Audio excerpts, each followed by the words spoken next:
Hi, my name is Angel. Welcome back to my channel and welcome to my December wrap up, which is the last wrap up for 2023. We are in a new year now, so this will be the last time that I do a wrap up for 2023, which is very interesting, but I'm really excited for the new year and all that it brings for reading and books and everything.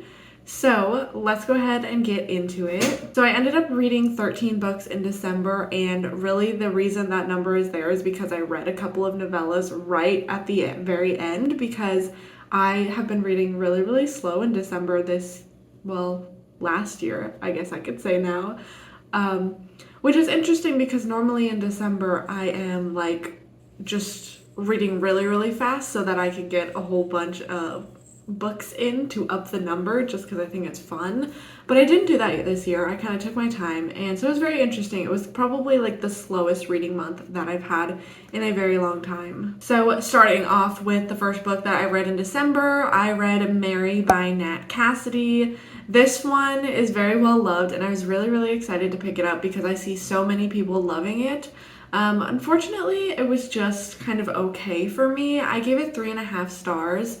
Mary is basically about this town where there was a serial killer in the past who killed all these women in a very particular way, and now we are following Mary, and she is from this town, but she's no longer living there, but she goes back to care for her aunt, I believe, who is sick, and she starts to uncover a lot of different things that are going on in the town, and those killings start to happen again, like the same way that they did in the past. So now she has to kind of unravel who the killer is, and it was very interesting. I will say the first half was extremely bingeable. Like you could sit there and read it just in one sitting because it definitely had that vibe. But then the second half, it just it started to drag for me, and I found myself losing interest the longer that the book went on, which was really unfortunate, but I did enjoy Nat Cassidy's writing. For the longest time, I thought Nat Cassidy was a woman, but that Nat Cassidy is a man, which is very interesting because in Mary, he writes about this woman that is going through menopause and seeking help from the doctor because she's having these strange symptoms, and the way that the doctor treats her is very stereotypical to the way that a lot of people in the medical field will treat women, especially older women, when they say, oh, it's just menopause or whatever. So it was very interesting to read that, knowing that a man wrote it. I think he did a really good job with that, and I'll definitely read, I think I want to read Nestlings by Nat Cassidy, just to give something different a try and see if that one is a win for me, because I did enjoy, like I said, the first half, and the overall writing of it I really liked. Then I read Ready Player One by Ernest Cline. This is one that I put on my 23 in 2023, so I was trying to get through it in December, and I am really glad that I read it because I really enjoyed it. This takes place in the near future in 2044, so 20 years from now. And basically society's kind of fallen apart, the earth is kind of fallen apart, and so they have this really big VR system called the Oasis, where people go in and they have these avatars, and they just kind of a lot of the times live their lives in this oasis. So we are following this kid who is in high school, and he actually goes to high school within the video game system, which is really interesting. This was very intense, a lot of action. I really loved the sci-fi elements in it, and overall I just had a lot of fun. It was definitely one that I would reach the end of the chapter and be like, okay, I need to know what happens next, and then I would just keep reading. So I really enjoyed it. Like I said, I gave it a 4. It wasn't anything super outstanding to get a 5-star, but it was a good read. Then I read A Court of Mist and Fury by Sarah J Maas, which you guys may or may not know is the sequel to A Court of Thorns and Roses. I really loved this. I gave it 5 stars. I had so much more fun with it than I really expected to, and the way that it ended, I'm really excited to read the third book. I actually finished this, and then I went out and bought book number 3 and number 4 in the series. So I'm definitely going to get to those hopefully soon. This story focuses a lot on Feyre and Rhys's relationship, and I really loved seeing that develop. I loved the chemistry that they have together, and I just had a lot of fun living in the little fairy world, and That's all I'm gonna say about this one. Next is another one that was on my 23 in 2023, so I was trying to get through it. That was Requiem for a Dream. This I knew before even picking it up that I was gonna love it. It was gonna be a 5-star, but because of the subject matter, I was apprehensive to pick it up and a little bit scared, and I kept putting it off because it's very, very dark and very, very depressing. But I really enjoy very dark and very depressing books. I just have to be mentally prepared before going into them. So Requiem for a Dream. There is a movie based off of this book, so you may have seen that. I think the movie, after reading the book, I think the movie does an excellent job of portraying everything that the book portrays, and I really, really enjoy like the visuals in the movie, so I would highly recommend both of them. But it's definitely a movie and a book where it's like you experience it one time and you don't really have a strong desire to go back and experience it again because it's just so difficult to witness. Requiem for a Dream follows 4 primary characters who all have this dream in their lives, and unfortunately they fall into the spiral of addiction and things just go downhill for them, and it's really, really sad as the reader to sit there and watch them make these decisions and really see how the cycle of addiction starts and how easy it is to fall into that. The writing is very unique. I will say that first of all. There are no quotation marks, like you don't get to know who's talking at any point. You just kind of have to decipher it. There are very, very long, like run-on paragraphs or like pages with no chapter breaks or paragraph breaks or anything like that. So it takes a minute to get into the writing style, but once you're there, like it is beautiful and you become totally immersed and you really just feel everything that these characters are feeling, and it's so sad. It left me feeling empty and sad inside and like I wanted to sob, but I knew that it would, and it was a 5-star because it just did everything that it needed to do. Next is another 5-star, so I love that for December. I feel like I had a lot of 5 stars, I guess more than normal, I don't know, for the amount of books that I actually read in the month. But this is Moon of the Crusted Snow, which I read in a recent vlog where I was trying to read some wintry things. So these next 3 books were featured in that vlog if you guys want to watch it and see my thought process while I'm reading it. So Moon of the Crusted Snow is an apocalypse novel that takes place on a reservation in Canada, and basically one day they lose power and then they lose like internet and cell reception, like the phone lines don't work anymore, and they are kind of isolated out here from the rest of the world, especially with it being the dead of winter. They can't really go out and see what the problem is, so we're just following this very small community as they try to work through this and understand what has happened and understand that it's happening everywhere and the way that it threatens them and their existence, as we get these foreigners coming down and trying to find safety in this village because it's a lot safer and calmer and more put together than a lot of the big cities. So it was very, very interesting to follow that. I think the writing was absolutely phenomenal. Like from the very first page, I was invested in the story, and it didn't take me very long to be invested in the characters themselves. I think the author does a really good job of really bringing you in to the characters' lives and their stories and really making you feel for them. This is a very like ominous, kind of unsettling horror. Like there's nothing in your face about it, but there is something horrific happening in the background, which I really, really loved, especially when we got to the point where we know what that thing is.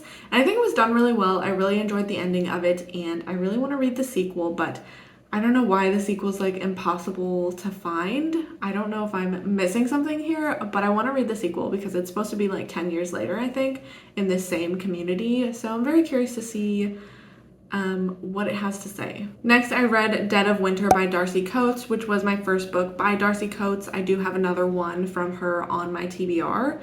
So this is pretty much your standard like isolated winter thriller. So we have this group of strangers that were all going on this trip to this lodge where you have to take a bus up this like very snowy mountain road to get to the lodge. Their path is blocked, so they find this little cabin to stay in, and people start dying in a very, very horrific and brutal way. Like, I was not expecting the brutality that is in this book. Like, these people get full on decapitated and their head gets like posted up in a tree, which I was not expecting from a little fun little thriller book.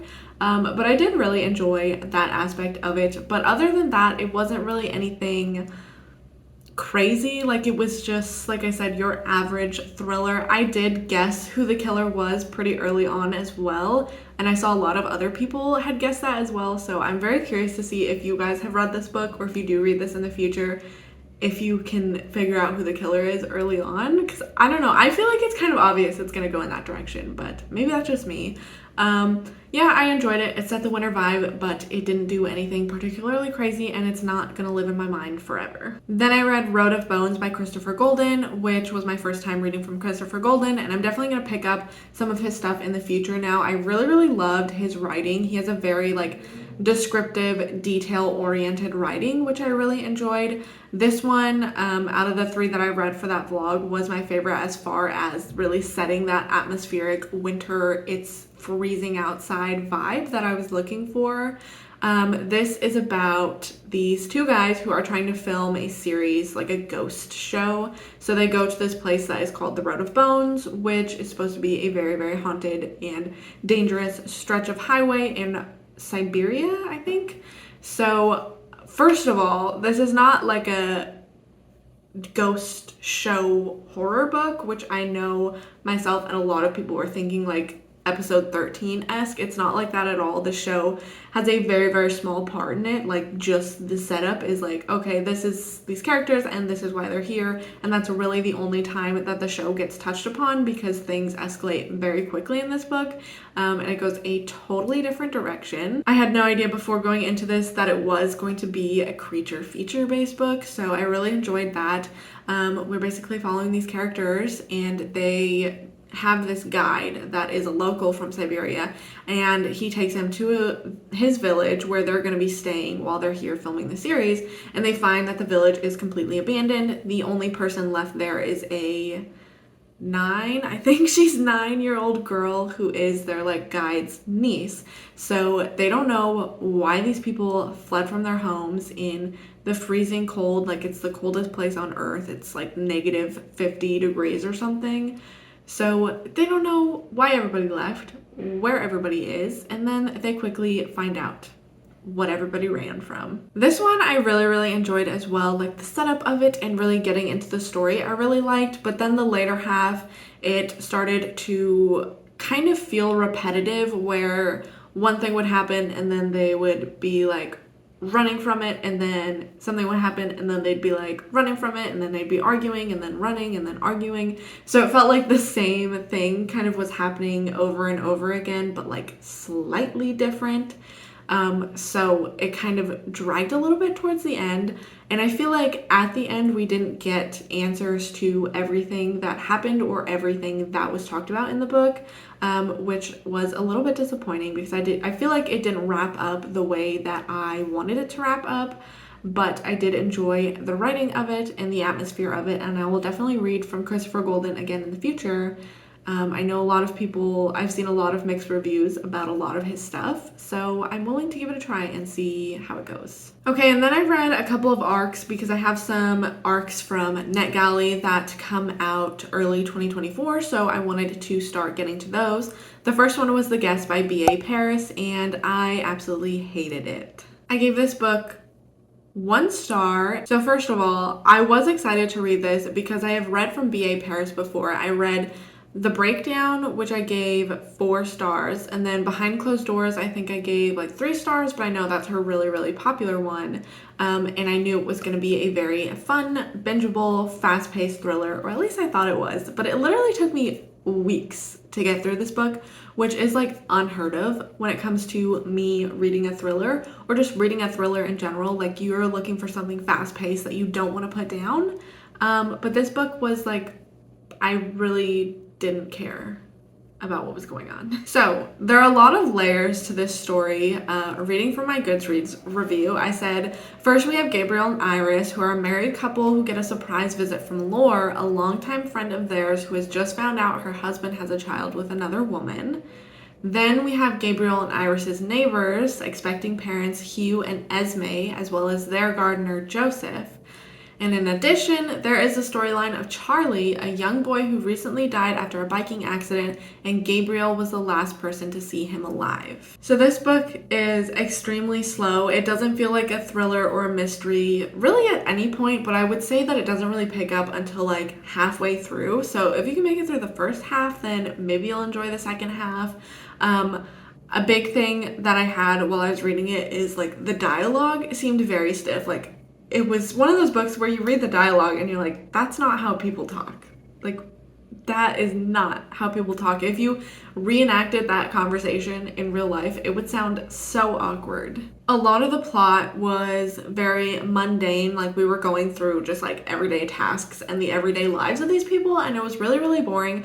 I didn't feel any amount of suspense, and it also seemed very, very repetitive because we have so many characters in this book that two of them would have a conversation, and then one of them would go to this other character and be like, oh, I just had this conversation with this person, and recount the entire conversation. So then you're reading the same thing multiple times, and I really did not enjoy that. I did not have fun with it. And the two other big things I want to point out with this book is like the prologue throws you in to this random chapter. You don't know what's going on. You don't know any of the characters, and it's really just confusing. Like, there's nothing that, like, the prologue didn't pull me in, which I feel like if you're writing a prologue, it's supposed to like pull you in, but it really didn't. I was just confused. I was like, what the hell is going on? Who are these people? Why do I care what's happening?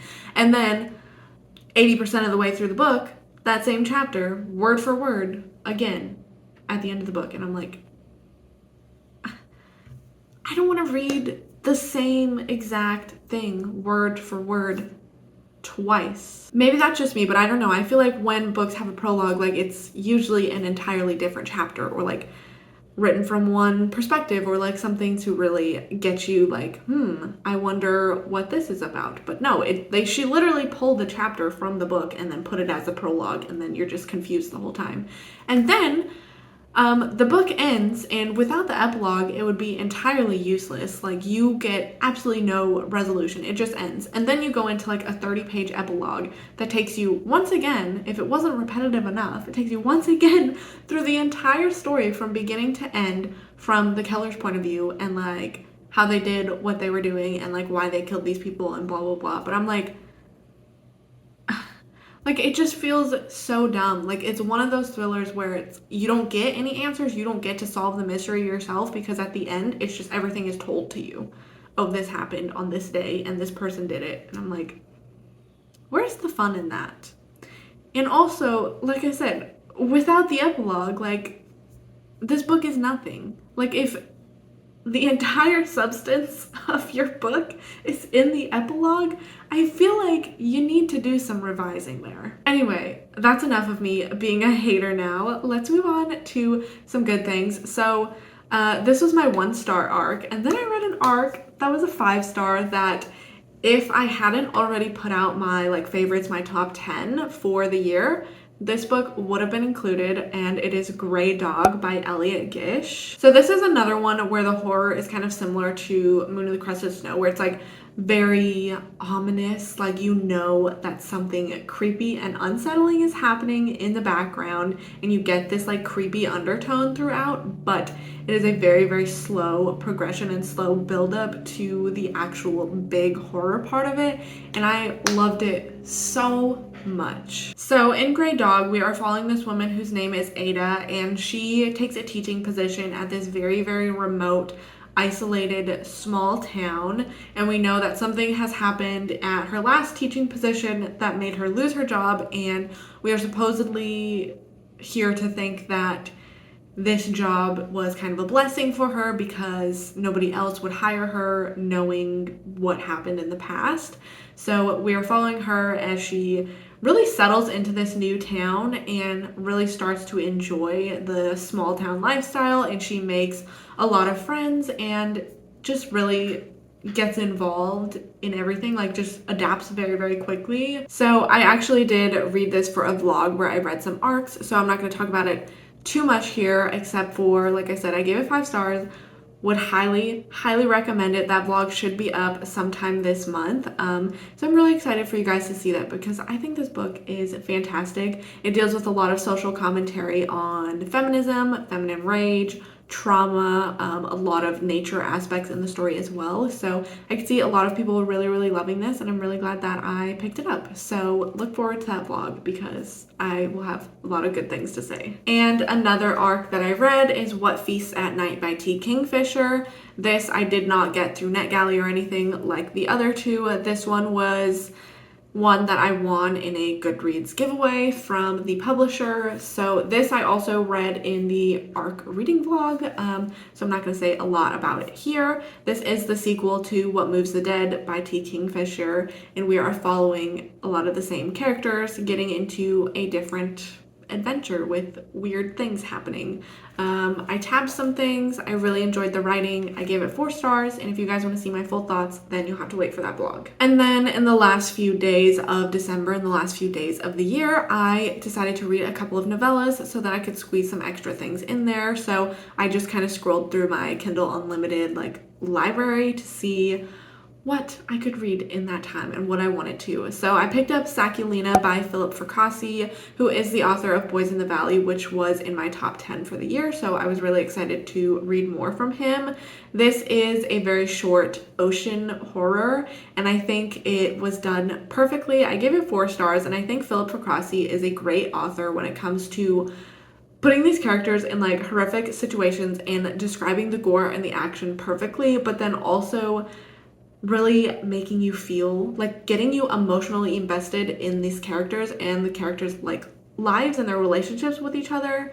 I thought was fantastic. We are following this group. We have a father and 2 sons. One of the sons has just recently gotten out of prison, and then one of the sons' best friend, and they go on this fishing trip and they find some very strange things in the water, and they start to quickly realize that it is very possible none of them will make it out alive. Like I said, you are emotionally invested. The horror and the descriptiveness is there. If you like ocean horror, I think this has the perfect vibe. And I really liked the end of it as well, because it was one of those ends where you're kind of questioning, what's going on, but it's never explicitly said, and I really enjoyed it. Then I decided to pick up Psychic Teenage Bloodbath by Carl John Lee, which is an extreme horror. I don't read a lot of extreme horror, but I feel like when I do read extreme horror, I want there to be a story that I care about. A lot of extreme horror, I think, just exists for the shock factor and the gore and being the most over the top, gory, and ridiculous that it can be, which is totally fine. A lot of people do enjoy that. I am not personally a fan of that. I feel like I need to be somewhat invested in the characters and the story to actually care. So Psychic Teenage Bloodbath basically starts off with these 2 girls who are in a relationship. This takes place in the 70s. So the homophobia is very present throughout the entire book. So these 2 are hiding their relationship, and they are at a school dance together, and this group of girls that is, very mean, and they bully these people. Something happens to one of the girls we were following, Susan, and she ends up in a coma, and then later on comes back in a way to get revenge on these people. And it is very, very sexual, very bloody and graphic, just as you would expect from an extreme horror. And like I said, the homophobia is a very, very big part of the plot. So be aware of that if you are sensitive to things that, have to deal with homophobia or very, very homophobic. Obviously, that is a lot of this book. I ended up giving it 3 stars. I didn't love it and I didn't hate it. I thought it was everything that it was meant to be as far as an extreme horror goes. And that was it. It was a lot more sexual than I thought it was going to be, but that's okay too. Don't have a lot to say about that one. So moving on to the last book that I read in 2023 was Churn the Soil by Steve Stredd, who is the author of Mastodon. And I feel like the way that I feel towards this book is the same way that I felt at the end of Mastodon, where the plot and the writing and the horror of it all is so fascinating, and I'm really, really into it. But at the end, I just kind of felt like there's something missing here. Like, it was good, but it wasn't great. And I can't even pinpoint what it is that I feel is missing, but something's missing and I don't know what it is. So I gave this one 3.5 stars. I did really enjoy it. Turn the Soil is a folk horror about this very small, is it small? I don't know, this kind of village, isolated village that lives in fear of these creatures in the woods. And so they kind of have like a agreement or a treaty with these creatures where they won't pass into their side of the woods, and then everybody in the village will be fine and they'll let the people in the village live. But one teenage girl does cross onto their side and she ends up killed, which gets like the local police department involved, and it just kind of escalates from there. If you are a fan of creature features and folk horror and things that have to do with folklore, then I think you would really, really enjoy this one. I thought it was a very, very interesting aspect to have like these city policemen, not really city policemen because even the town they come from is a very small town, but you know, these like city policemen that go to this kind of rural place where they have all these legends and stories and they have to investigate this death, but then it's a hard time with the locals because the locals don't want them to cross over that line, and policemen quickly learn why that is. If they didn't believe before, they definitely believe now. Another aspect that I really loved in this book is at one point they bring in an officer that has a canine officer, a dog, to go out on the search, and they end up losing the dog in the woods. And I really, really appreciated that the whole book, like everybody's like, we need to get this dog back. We can't just leave him there, because a lot of times in horror, people are like, oh no, the dog, whatever, he's gonna die. I can assure you that the dog does not die in this book, and all the characters thoroughly care for this dog as if he was a human, and I just really appreciate that.